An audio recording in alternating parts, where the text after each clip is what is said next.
Glória a Deus, amados. Amém. Eu não sei quanto a vocês, mas eu estou bem empolgadinho essa manhã. Amém. Que Ele é Assim bom, seja. Deus é bom o tempo todo, amém? Não há um momento sequer que Ele não seja bom. O seu amor dura para todo sempre.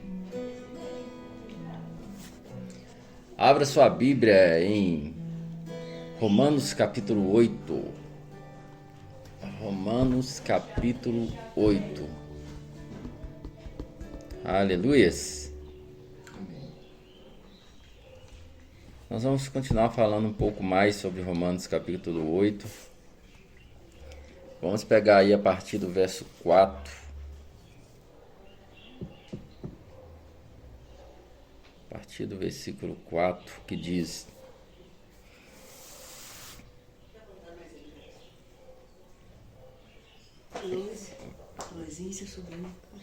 verso 4 está dizendo assim: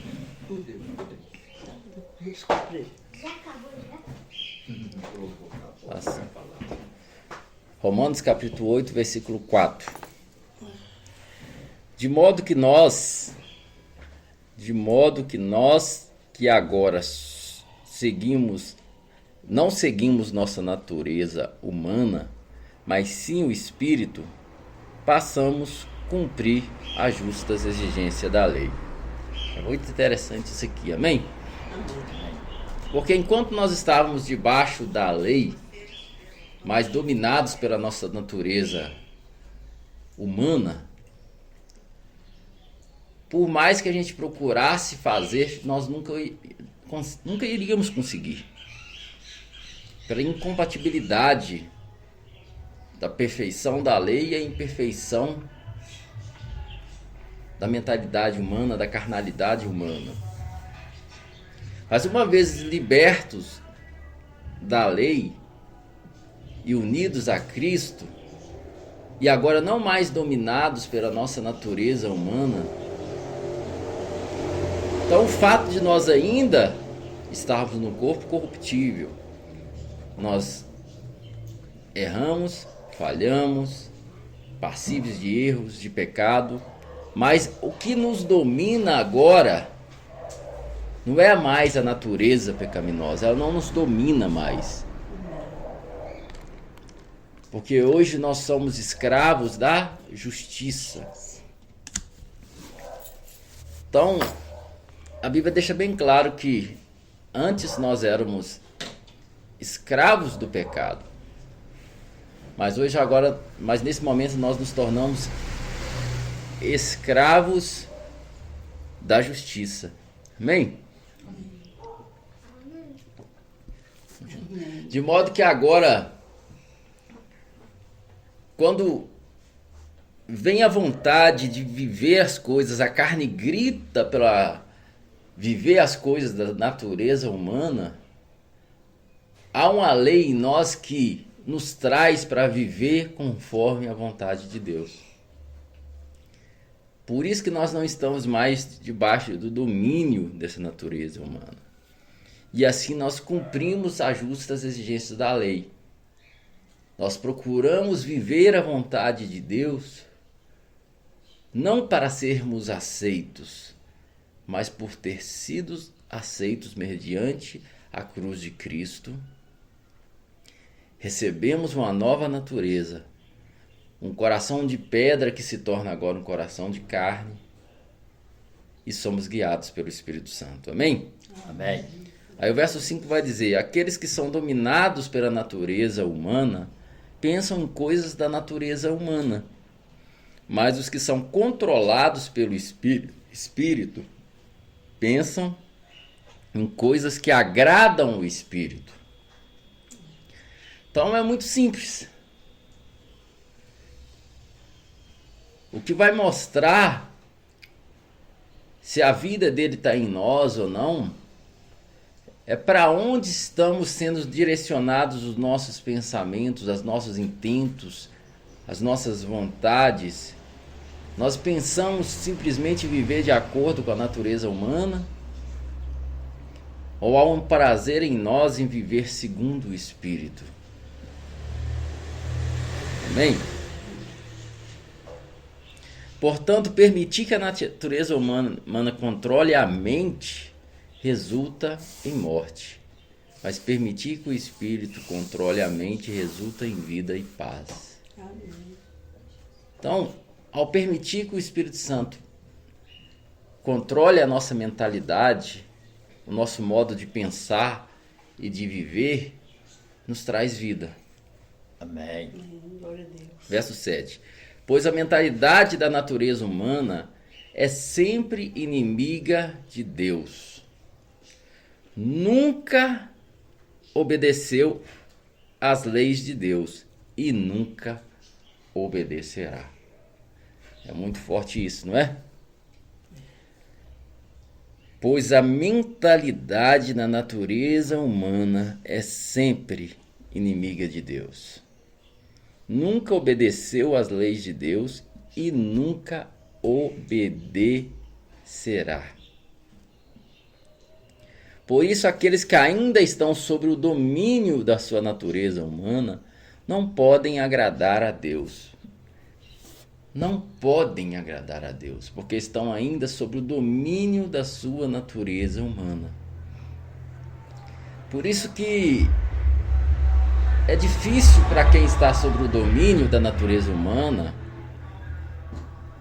compreender a forma de alguém que não é mais dominado pela natureza humana agir. Porque estar sob o domínio da natureza humana ou não estar não tem nada a ver com ser evangélico ou ser não sei o quê. Tem a ver com ter nascido de novo. Você pode ser evangélico, bonito, lindinho,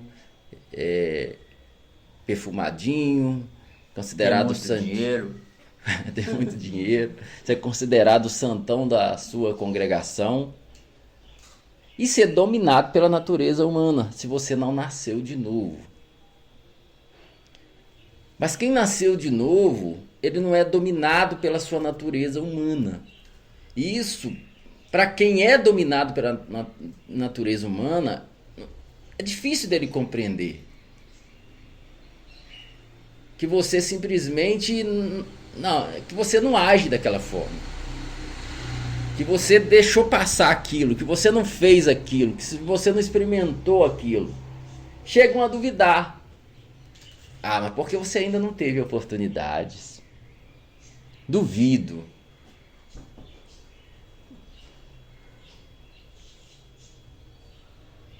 Ou vão te chamar de bobo, de trouxa, ou simplesmente não acreditam. Porque esse agir não é um agir simplesmente porque você é melhor que todo mundo. É o fato de você hoje não ser mais dominado pela natureza humana. E ainda que essa natureza humana, ela grita e ela grita. E há momentos tão difíceis e terríveis de níveis de tentações. Mas dentro de você existe a lei do Espírito e da vida que te diz não. E isso numa consciência de graça, de saber que você é aceito por graça e misericórdia, não tem nada a ver de não ser aceito, você já é aceito. Mas você agora tem a compreensão de que agora você não pertence mais ao império das trevas. Você pertence ao reino do Filho do seu amor. Então, aqueles que ainda estão sob o domínio da natureza humana não pode agradar a Deus. Aí ele vai dizer no verso 9: vocês, porém, aí ele vai falar para nós. Olha a diferença quando Paulo fala para nós, aqueles e vocês. Você está pegando isso aí? Sim. Aqueles, vocês. Antes, agora. Paulo usa esse meio de comunicação com a igreja. Aqueles, vocês. Ele faz uma separação. Ele não mistura tudo numa coisa só. Porque agora, antes nós éramos assim, agora em Cristo. Então ele fala, aqueles que ainda estão sob o domínio da natureza humana não podem agradar a Deus. Mas quando ele vai falar de nós, ele fala assim, vocês, porém, não são controlados pela natureza humana, mas pelo Espírito, se de fato o Espírito de Deus habita em vós. Aí ele gosta de usar muito o se. Esse se aí que é o importante. Se de fato o Espírito de Deus habita em vocês. E se alguém não tem o Espírito de Cristo, ele não pertence. Esse tal não é dele. Porque se alguém não tem o Espírito de Cristo, ele é o penhor da nossa herança. Ele é o selo. Então o grande diferencial é se o Espírito de Deus habita em mim ou não. Se eu tenho o Espírito Santo ou não. Não é se eu frequento igreja A, igreja B. Se eu cumpro rituais A ou B. Porque uma vez que esse Espírito Santo controla a minha mente, eu não sou mais escravo da natureza humana. Amém? Aí ele vai dizer assim, e se o Espírito de Deus que ressuscitou Jesus Cristo dos mortos habita em vocês, o Deus que ressuscitou Cristo Jesus dos mortos dará vida ao vosso corpo mortal por meio desse mesmo Espírito que habita em vocês. O que é que dará vida a esse corpo mortal? Esse corpo mortal que tende para ser escravo do pecado, ele recebe vida pelo Espírito Santo. E aonde nós procuramos viver para ele e para ele, porque o amamos,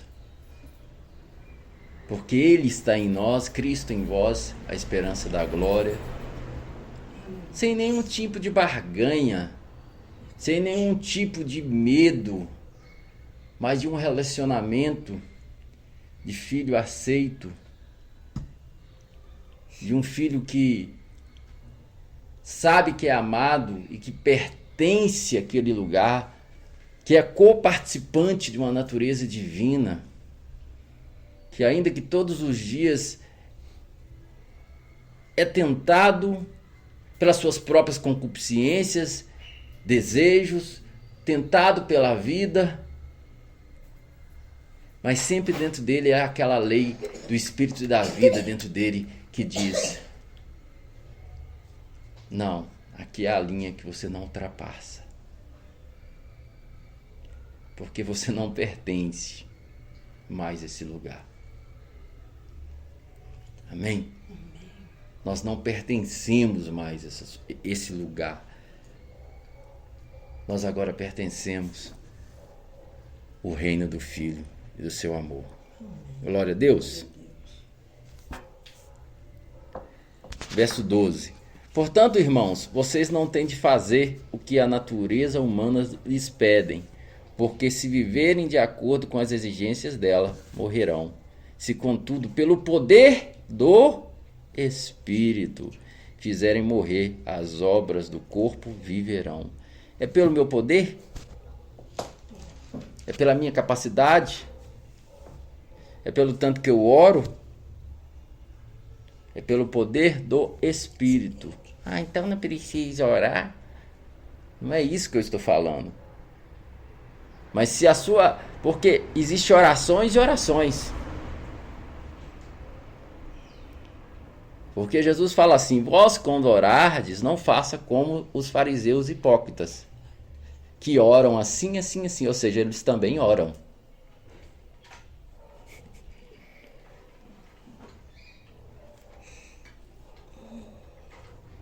Que buscam glória para si, que buscam aparecer, que buscam a barganha. Então é pelo poder do Espírito, pelo poder do Espírito fizerem morrer as obras do corpo, viverão. 14. Porque todos os que são guiados pelo Espírito de Deus são filhos de Deus. Pois vocês não receberam o Espírito que os torne de novo escravos medrosos, e sim o Espírito de Deus, que os adotou como seus próprios filhos. Agora nós os chamamos Abba, que quer dizer Pai, pois o seu Espírito confirma com o nosso Espírito que somos filhos de Deus. E se somos filhos, então somos seus herdeiros e, portanto, co-herdeiros com Cristo. Se de fato participamos do seu sofrimento, participaremos também da sua glória. Amém? Amém. Então nós temos um Espírito e esse Espírito testifica com o nosso Espírito que nós somos filhos dele. Você compreende que não é o pastor que testifica isso? Você compreende que não é a denominação que você pertence que testifica que você é filho de Deus? Você compreende que não é a sua carteirinha de membro que testifica isso? Você compreende que não é o cronograma religioso que você faz, mas é o Espírito de Deus que testifica com o nosso Espírito que somos filhos de Deus. Amém. Ainda bem que é assim, né? Verdade. Que se fosse depender do homem testificar isso, nós estávamos perdidos. Porque o homem ama apontar o dedo e dizer quem é filho de Deus e quem não é. E quantos se perguntam todos os dias: pastor, será que eu nasci de novo? Pastor, será que eu recebi Jesus? Por que essa dúvida? Porque uma pregação de medo, tão medo. Eu não devo ter recebido Jesus, não. E aquela pessoa que está ali todos os dias buscando agradar a Deus, mas cheio de culpa e de condenação, porque ela está tentando merecer o imerecível. Ela está tentando ser bom o bastante.